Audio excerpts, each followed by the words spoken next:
হাই, কি খবৰ আপোনালোকৰ? আজি বহুত দিনৰ মূৰত মই পুনৰ আপোনালোকৰ মাজলৈ আহিছোঁ। বহুত দিন নাই, একেবাৰেই নাই, বা দিন মানে মাহ নিচিনাই হ'ল, যথেষ্টখিনি দিন।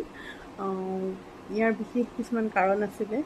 মাজতে মই এটা দুটা ভিডিঅ' আপলোড কৰিছিলোঁ যদিও সেইখিনি ভিডিঅ'ত ইমান প্ৰপাৰলি মই জনোৱা নাছিলোঁ যে আচলতে মই কিয় নাই বা মই ভিডিঅ' নিদিওঁ কিয়, সেইটো জনোৱাই হোৱা নাই। দেখি পেলাই এটা দুটা যদি যিকেইজন আচলতে যোনখিনি বুলিও ক'বলৈ মোৰ একেবাৰে ছাবস্ক্ৰাইবাৰ কম, যিহেতু সেইকাৰণে যিকেইজনে দেখিছে হয়তো গম পাইছে আমাৰ নতুনকৈ এজন সদস্য বাঢ়িছে। চ' যাৰ আগৰ সময়খিনি যোনটো মোৰ প্ৰেগনেঞ্চি জাৰ্ণি, মই সেইখিনি সময়ত মই ছ'চিয়েল মিডিয়াত কমপ্লিটলি এক্টিভেট নাছিলোঁৱেই, একেবাৰে মই এভেইলেবল নথকাৰ নিচিনা।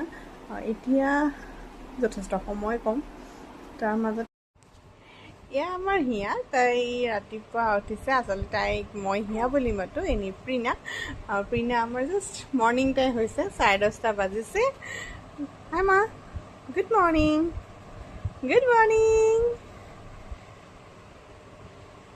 তাই জাষ্ট উঠিছেহে, অকণমান উঠি হৈছে। মোৰ ৰাতিপুৱাটো আৰম্ভ হয় তাইৰ পৰাই। সদায় যিমান যি হ'লেও তাইৰে আৰম্ভ কৰাৰ নিচিনা হয়। এতিয়া তাইৰ আগতে আৰম্ভ কৰোঁ, লগতে এতিয়া কি কৰোঁ চাই যাব। কামবোৰৰ মাজত আকৌ তাইক এইদৰে শুৱাই ল'লোঁ। তেনেকৈ শুই আছে বাৰু।